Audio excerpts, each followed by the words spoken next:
Okay, 420, I'm back.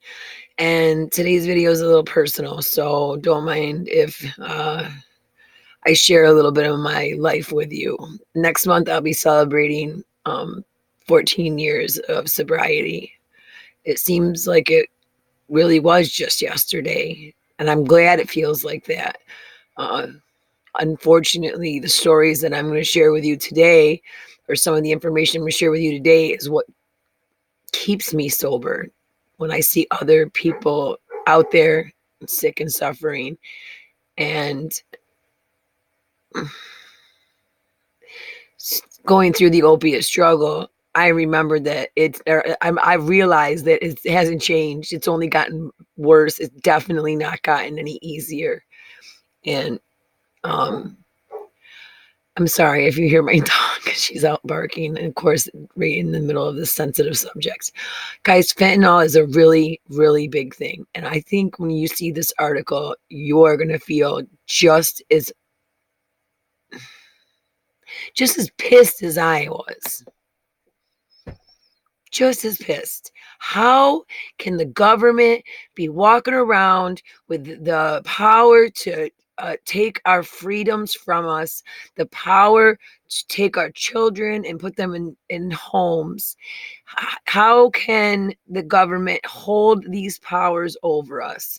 Yet at the same time, that same government will be the one that gets themselves caught up in these ridiculous disasters, these ridiculous stings. All right, so as you can see, FBI agents find fentanyl at a DC government office. Now, this isn't just like, oops, somebody brought their fentanyl to work with them in the purse and it came through the metal detector. No. Oops. Let me do this real quick. And I will let you listen up. Let me just make sure that I know the volume's got to be turned up on it somewhere. Well, maybe, if it would let me. Here we go with that again. I'm not even trying. Anyway, I'll read it to you. And if if they let me turn the volume up, I'll let you listen to it. Anyway, it was at, I think, DC Department of Consumer Affairs Regulatory Affairs, accused of heroin and fentanyl ring, will be held in custody until trial. This happened on the September 27th, guys. FBI agents investigating a drug operation, raided a DC government office building on Tuesday. The Department of, go back up. There we go. Commerce and Regulatory Affairs. That's what it was. Okay, so it says, according to court documents, they found fentanyl at the workspace. Daryl Marcellus Pope and his wife are on leave from the DC Consumer Affairs Department. Undercover agents caught Pope selling thousands of dollars of fentanyl and heroin, often outside his government office, just a few feet from an elementary school. So a quarter of, to 5 steps from his building and 3 steps from,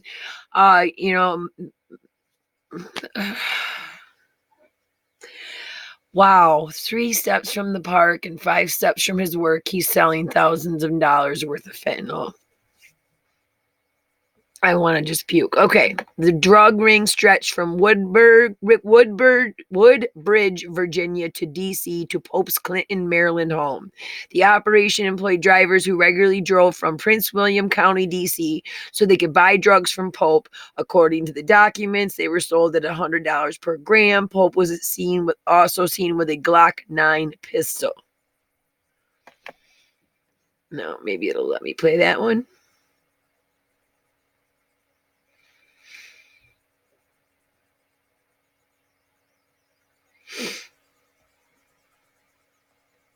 Well, what the heck?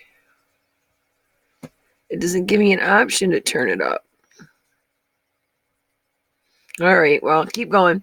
So FBI agents found an ounce of the deadly drugs in Pope's home. Also found fentanyl at his workspace inside the DCRA headquarters. Pope had 30 grams. Now, remember that, guys. I want you to remember that amount. 30 grams of fentanyl on him, according to the court documents. Spokesman for the mayor's office said DCRA employees were informed about the raid, but not that fentanyl was found in the workspace shared by multiple employees. Deputy Mayor Lucinda Babers, who oversees DCRA, said in a statement the search wasn't related to operations of the agency, which is responsible for housing code enforcement and occupational licensing. The Associated Press reported. Prince William County Police alerted FBI to the operation. Now, if that doesn't make you want to throw up in your own mouth, then let me remind you that as of December of last year, fentanyl overtook heroin as the #1 opiate overdose killer. As if opiate overdoses didn't already replace car accidents. The top 5 reasons causes of death for adolescents was all overtaken by opiates at one point in time. So now the #1 cause of death is opiates, but they're all different opiates in order: fentanyl, heroin, Oxycontin, on down. As the U.S. opioid epidemic grinds on, fentanyl is fast becoming the main culprit in overdose deaths. Cocaine and heroin remain street drugs of choice, but overdose deaths involve fentanyl. Let's see. Strickling lost his 22-year-old son Alex earlier this year to an opioid overdose. He was full of joy. He didn't have a mean bone in his body. No, we're not doing that. Alex's death was ruled accidental. The cause. See, I hate that. They don't let them play when you're recording. It's set up that way because I even have a booster on. All right, well, there's his son. Oops, no, I just muted it.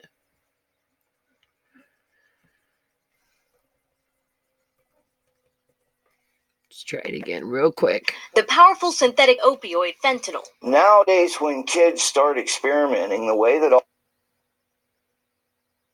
all kids do, the consequences of that experimentation are deadly. New CDC research shows fentanyl is now the most common drug involved in drug overdose deaths in the United States. Dr. Courtney McKnight with NYU College of Global Health says fentanyl is 50 to 100 times more potent than morphine.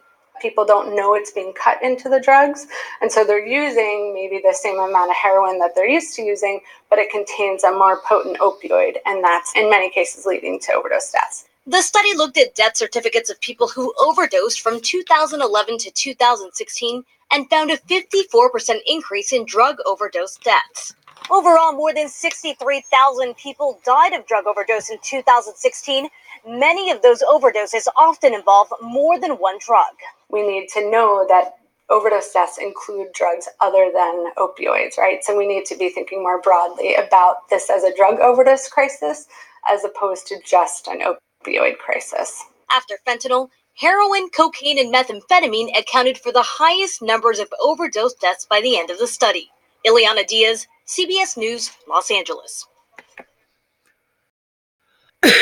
Pardon me. Okay, so how did enough fentanyl to kill every man, woman, and child reach Cleveland, guys? This is what I'm here to talk to you about today. I want to talk to you about ways that our country and other countries go to war. And war isn't always an army that dresses up in fatigues and battle rifles and goes out on the field and faces the enemy face to face. I think that as technology gets broader and the pharmaceutical company has less regulation, companies have less regulations on them, I think, and plus DARPA, along with DARPA and now this new one, HARPO, those are government organizations where they're allowed to basically experiment with different medications as weapons of war. I believe that China is using fentanyl and their multiple different creations of fentanyl. carfentanil, which is elephant tranquilizing type fentanyl. It's meant for zoo animals. But that somehow was cut into fentanyl into pills that were being sold here in the United States that caused hundreds of overdoses. Every time one type of fentanyl is caught and banned, another is created and sent immediately after.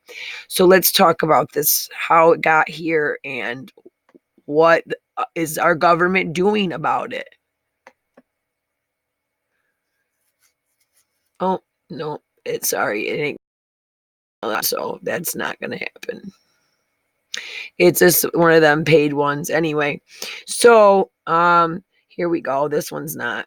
This one says 60 Minutes confronts a deadly drug dealer.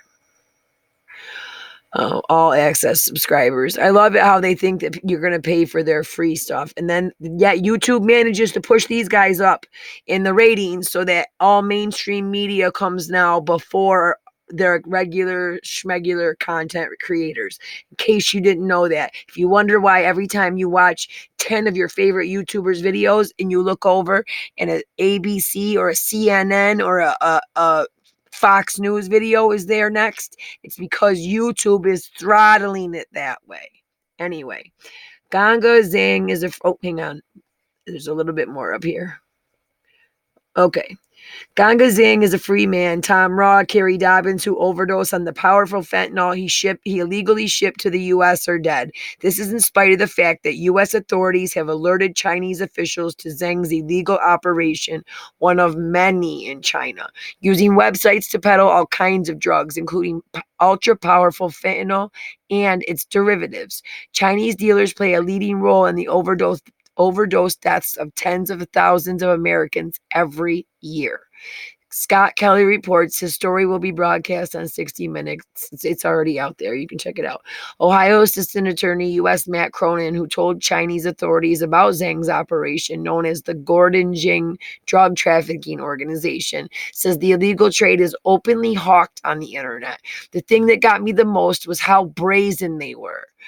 They wrote a blog, posted it on a website, and about how they create a certain type of synthetic narcotic. And they stated in the blog, it's tied to overdoses. In other words, it's so potent, it can kill you. That's for heroin addicts, that's like a big blue light, special light being turned on. Like, over here is, get that. 5 people just died getting Joey stuff. You would think people would run from it, or they would say, I'm not buying nothing until I don't hear about no more ODs. No, heroin addicts run to where the ODs are. So Zhang was indicted in the U.S. for his crimes and is a wanted man. His picture is on a poster, and 60 Minutes showed him recently in Shanghai and asked him whether he was worried that the Chinese government may arrest him for sending illegal drugs. And he replied, the government has nothing to do with it. Fentanyl is a synthetic opioid used by dealers to spike heroin and other drugs in the U.S. to increase their potency. It's so strong, its mere touch can cause an overdose. So when the attorney who was showing the evidence, or the cop that picks out some drugs out of your pocket, they must be wearing gloves. At any time they're dealing with fentanyl, you must be wearing gloves, because it can literally be taken in by touch.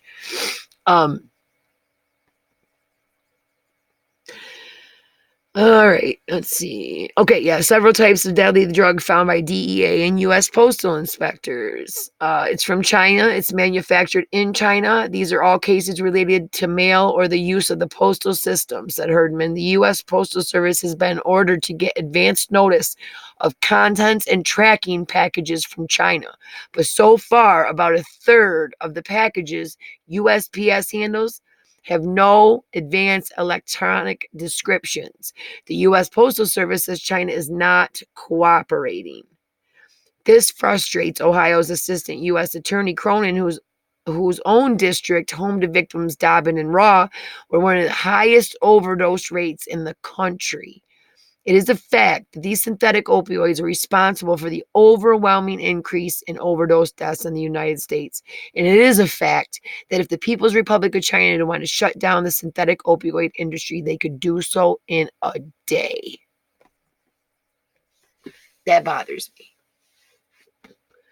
Sorry, that bothers me because it's personal. You feel like I got an enemy out there that's aiming for not just my head, but aiming for the heads of my children, aiming for, to not to kill them, because you're not going to put them out of their misery quickly. You're aiming to kill my family slowly, my family and friends. You're aiming to kill my children, my family, my friends, myself slowly. You want me to suffer. You want me to become despised by society first. Like, that's how I feel. It's not even a respectable death. You want to give me the most, it's war. It's war. It's a method of war. And China is now aiming for the US's spot in the world. They have been. Look up the China 2030, 2050 plans.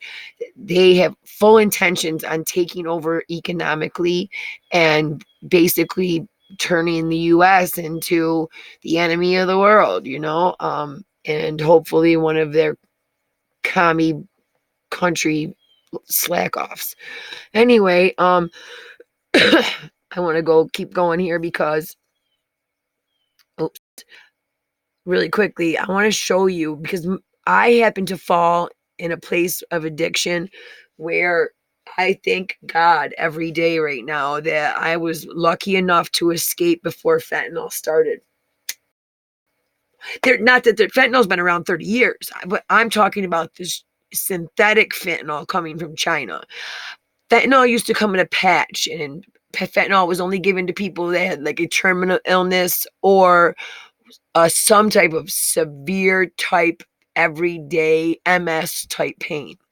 And they put it on. Sometimes it was 24, 72 hours, whatever. Did addicts abuse those? Absolutely. I've seen addicts do all kinds of things, include chewing on them. However, I never ever heard of the fentanyl overdoses that took place until this China thing started happening. I want, like I said, my sobriety started somewhere right around 2006, 2007. Yeah. And so somewhere right in the middle here, basically, you can tell that most of the biggest problem at that time is what? Right here. The commonly prescribed opioids. And that was me. I was someone who was given a prescription for hydrocodone, whatever, after I gave birth, and I had endometriosis. Thank you.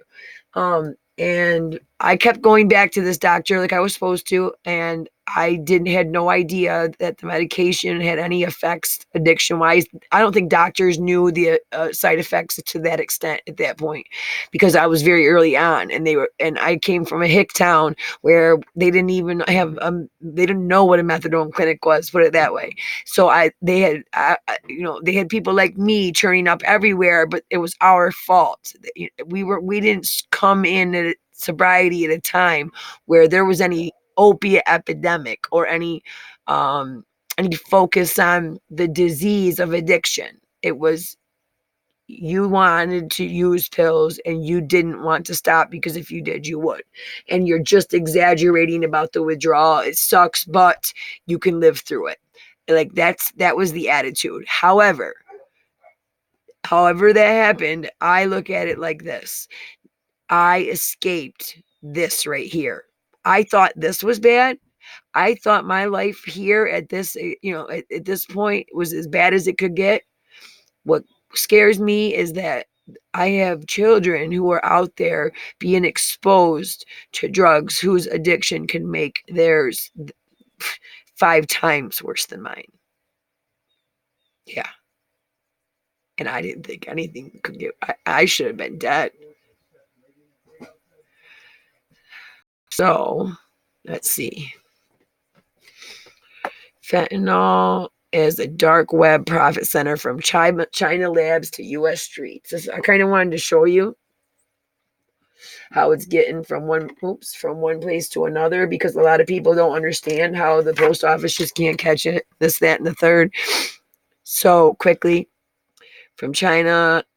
A lot of this is just an online thing. But anyway, I want you to see how small it is. Like if you look in my it literally, I'm gonna show you, hang on. It should have somewhere in one of these, it should have a penny, and it should have a little amount next to a penny.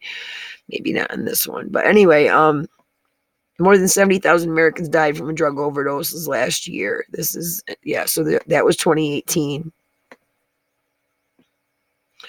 Hang on, guys. I'm gonna skip on right here. Okay, so this is the little war with China thing. Okay, opinion. Trump wants China to rein in the fentanyl producers. Good luck with that. So if you've heard anything about Trump in a trade war with China, what has got everything held up has to do with two things. One, the way the media is trashing Trump has China believing there's a chance he might not be here in 2020. So they're not caving yet. But the second problem is Trump won't cave and just take their deal and to say, so and ensure his win, which is whatever, he'll win anyway. But because this fentanyl thing he has looked in the eyes of mothers who have lost their children to this Chinese fentanyl. So he swears that he's going to make sure he takes down as much of it as he can while he has the power to do so. So just in case you are watching CNN or MSNBC and you're not getting the entire truth, I needed you to know that truth. That truth is that China is holding out. They don't want to get rid of that's what this all goes into. The exporters of fentanyl, the exporters of the precursors that go, that was part of Trump's thing. I'm going to put sanctions on any of the precursors, anything like that. So, and he said also that if they wanted to stop it, they could stop it in one day. China has produces the vast majority of this fentanyl, which Trump has described as almost a form of warfare. They propose a fentanyl sanctions act co-sponsored by our New York Democrat, Chuck Schumer. It's only taken you 13 years now, Chucky? I'm sure you've made your money from your pharmaceutical companies in that 14 years, though. Chuck Schumer is not someone that I personally would think could get that bill through the way it needs to be gotten through, which is by being affected by this drug epidemic, this drug takeover of our entire way of doing things. You know what I mean? You need people who are willing to fight that. And Chuck Schumer's not. Chuck Schumer's not willing to fight anything unless it has dollar signs for him at the end of it. So decades of war on drug failures make it clear that focusing on the supply side is not enough. We should of course make clear to China that it must discontinue all subsidies for fentanyl and its precursors. We should enlist our allies to make this case as well. But even if we somehow succeed in hobbling China's illicit chemical industry, other countries like India will fill in the void.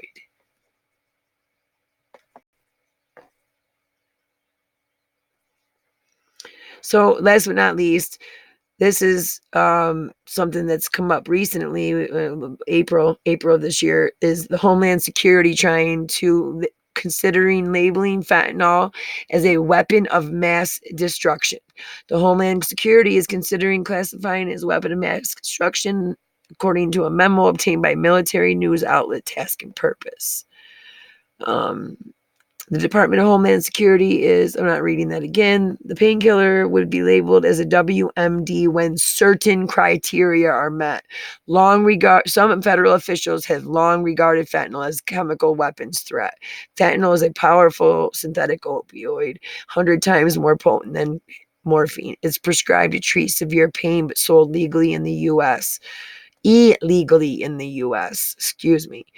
Fentanyl-related deaths in the country spiked more than 1,000% from 2011 to 2016. That's what I meant by I thought I had it bad, but I had no idea how bad the generations that came after me had it. But watching them go through it is what's allowed me to keep my sobriety.